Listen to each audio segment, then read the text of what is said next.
আসসালামু ব্যারিস্টার হাসান। ওয়ালাইকুম আসসালাম। আমরা যেটা যে স্পাউস ভিসার ক্ষেত্রে যে স্পন্সর হয় সে যদি সার্টেন কিছু বেনিফিট পায় তাহলে তার ফিনান্সিয়াল রিকোয়ারমেন্ট স্যাটিসফাই করতে হয় না।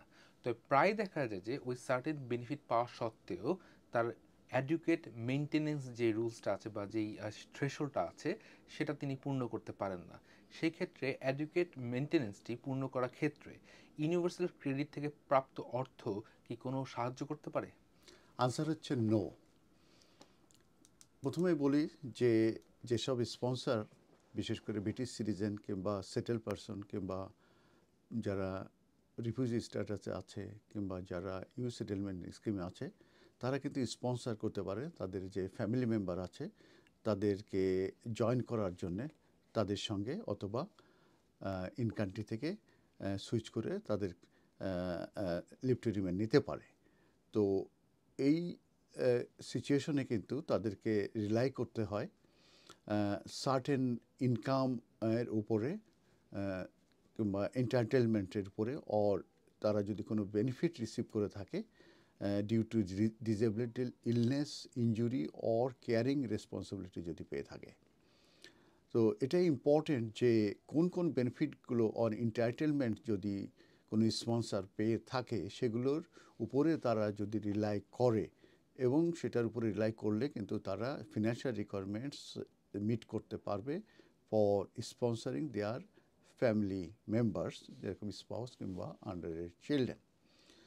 তো এই স্পেসিফিক ফিনান্সিয়াল রিকোয়ারমেন্টস যেটা আছে এই মুহূর্তে মিনিমাম ইনকাম রিকোয়ারমেন্ট সেটা হচ্ছে যে 29,000, কিন্তু স্পেসিফিক কিছু বেনিফিট আছে সেই বেনিফিটগুলো যদি তারা পেয়ে থাকে সেক্ষেত্রে কিন্তু তারা কিন্তু এক্সেম্পটেড হবে for for minimum income requirements of 29,000। সেই স্পেসিফাইড যে বেনিফিট অর এন্টাইটেলমেন্ট আছে সেটা কিন্তু তারা ওই স্পন্সর ইউজ করতে পারবে to meet the adequate maintenance and accommodation requirements. এবং সেই যে স্পেসিফিক যে বেনিফিটগুলো আছে সেগুলো প্রায় 11টা মতো আছে। এই 11টা বেনিফিট যদি তারা পায় কিন্তু সেটার অ্যামাউন্ট কিন্তু অ্যাডুকেট হতে হবে। সেই অ্যাডুকেটের ডেফিনেশন আমি একটু পরে বলছি। এখন আমি বলি যে ওই 11টা বেনিফিটগুলো কী। তার ভিতরে কয়েকটা যেগুলো আমাদের কমিউনিটিতে খুব পরিচিত সেটা আমি বলছি, সবগুলো বলছি না। ডিসেবিলিটি লিভিং অ্যালাউন্স এটা ইম্পর্ট্যান্ট একটি। তারপর অ্যাটেন্ডেন্স অ্যালাউন্স একটি ইম্পর্ট্যান্ট, কেয়ারার অ্যালাউন্স একটি ইম্পর্ট্যান্ট, পার্সোনাল ইন্ডিপেন্ডেন্স পেমেন্ট একটি ইম্পর্ট্যান্ট, চাইল্ড ডিসেবিলিটি পেমেন্ট, এইগুলো সহ প্রায় 11টি বেনিফিট যদি কেউ পেয়ে থাকে এবং সেই বেনিফিটের অ্যামাউন্টটাও যদি অ্যাডিকুয়েট হয়ে থাকে সেই ক্ষেত্রে কিন্তু তাদেরকে 29,000 যে মিনিমাম ইনকাম রিকোয়ারমেন্ট সেটা কিন্তু তাদের স্যাটিসফাই করা প্রয়োজন নাই। এখন আমি আপনাদেরকে বলবো যে এই অ্যাডুকেট মেনটেন্যান্স বলতে কি বোঝায়। অ্যাডুকেট মেনটেন্যান্স বলতে বোঝায় যে কেউ কোনো কেউ যদি ইনকাম সাপোর্ট রিসিভ করে থাকে, যেরকম যদি কাপল ইনকাম সাপোর্ট যে অ্যামাউন্ট আছে যেটা রিসিভ করে থাকে একটা কাপল সেটা হচ্ছে £144.65। তাহলে পরে একজন কাপলের জন্যে এই অ্যাডুকেট মেনটেন্যান্স বলতে £144.65 হবে।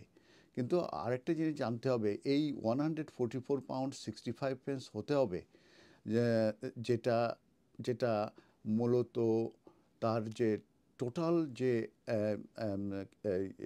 বেনিফিট স্পেসিফিক যে এন্টাইটেলমেন্ট কিংবা বেনিফিট পাবে সেটা থেকে মাইনাস হবে হচ্ছে তার যদি কোনো রেন্ট থাকে কিংবা কোনো মর্টগেজ থাকে কিংবা কাউন্সিল ট্যাক্স থাকে সেইটি মাইনাস হওয়ার পরেই টোটাল যে বেনিফিটটা পায় সেইটা মাইনাস হওয়ার পরেই তাকে £144.65 নেট যদি তার প্রত্যেক সপ্তাহে যদি তার থাকে কিংবা পেয়ে থাকে তাহলে কিন্তু সেই অ্যাডুকেট মেনটেন্যান্সটা কিন্তু সে স্যাটিসফাই করতে পারছে।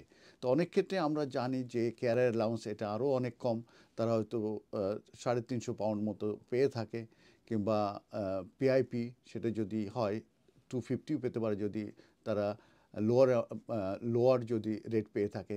তো সেই ক্ষেত্রে কিন্তু এই £144.65 যেটা পার উইক হিসাবে টোটাল প্রায় 650 মতো আসে সেটা কিন্তু বেশিরভাগই এই বেনিফিট থেকে আসে না, অতএব তারা কিন্তু এই অ্যাডুকেট যে মেনটেন্যান্স এটি কিন্তু স্যাটিসফাই করতে পারে না। তখন তারা প্রশ্ন করে যে তারা তো ইউনিভার্সাল ক্রেডিট পাচ্ছে কিংবা অন্য কোনো বেনিফিট পাচ্ছে, চাইল্ড বেনিফিট পাচ্ছে, সেইটার থেকে কি তারা এখানে টপ আপ করতে পারবে কি না? আনসার হচ্ছে নো।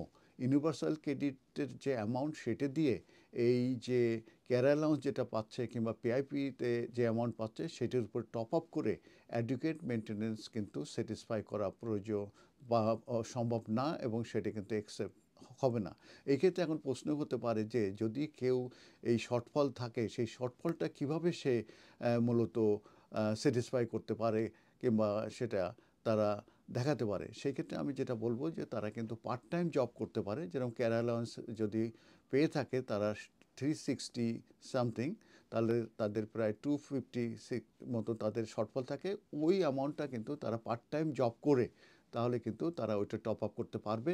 অতএব টোটাল যদি তাদের 144.65 পেন্স পার উইক হয়, যেটা 650 মতো মান্থলি হবে, এইটা যদি এইভাবে অ্যাডুকেট মেনটেন্যান্সের আসে ইনক্লুডিং বেনিফিট এবং পার্ট টাইম জব থেকে, তাহলে এডুকেট মেনটেন্যান্স তারা স্যাটিসফাই করতে পারবে। কিন্তু ইউনিভার্সাল ক্রেডিটের যে যে এন্টাইটেলমেন্ট সেটা কিন্তু এখানে টপ আপ হবে না।